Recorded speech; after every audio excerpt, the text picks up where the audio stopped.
તમે રેસીપી ક્યારે બનાવી છે? કેમ કે આજે બનાવવાનું છે આલુ સેવ ટમેટાનું શાક. ઘડી તો દે તો ગાઈસ તેલ આવી ગયું છે, તો આપણે નાખી દઈએ.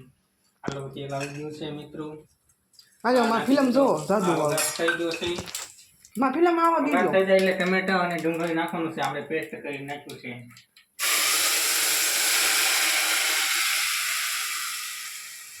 બંધ કરી દો. ઓકે,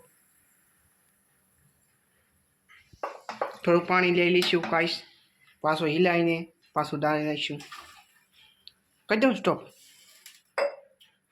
હવે આને મિત્રો આપણે છે ને હલાવવાનું છે. આ રીતના હલાવવાનું છે ડુંગળી.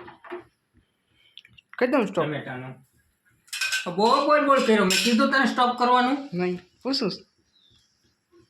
જાઓ ગાઈસ, ખારા થઈ ગયા છે. લઈ લે, એક લઈ લે.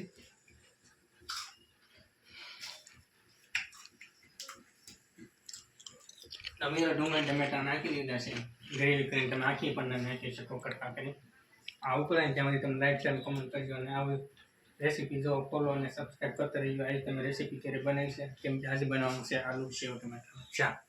આ છે આલુ સેવ, જોઈ શકો છો તમે. જુઓ બાલાજીમાં આવે છે. તો ઉકળીને તૈયાર થઈ ગયું છે મિત્રો. હવે મરચું મીઠું હળદર તમારા સ્વાદ અનુસાર તમે નાખી શકો છો. આને આપણે થોડું નાખીશું લાવી.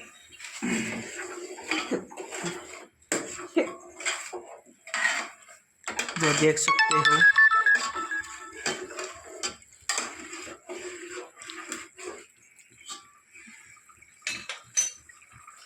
તો આમાં નાખી દઈશું આપણે હવે સેવ.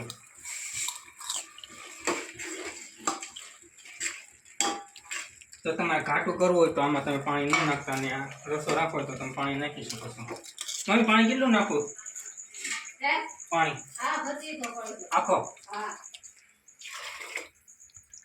તો પાણી નાખી દીધું છે. હવે આને આપણે ઉકળવા દેવાનું છે. તો આ ઉકળે ત્યાં સુધી તમે લાઈક શેર અને ફોલો કરી દેજો. અને આવી તમે રેસીપી ક્યારે જોઈ છે તો કમેન્ટ કરજો. અને આવી રેસીપી જોવા ફોલો કરી દેજો અને સબસ્ક્રાઈબ કરજો અને કોમેન્ટ કરજો, એટલે નવી રેસીપી આવી જાય. તો મળશું નવા વ્લોગમાં. જય મહાકાળ.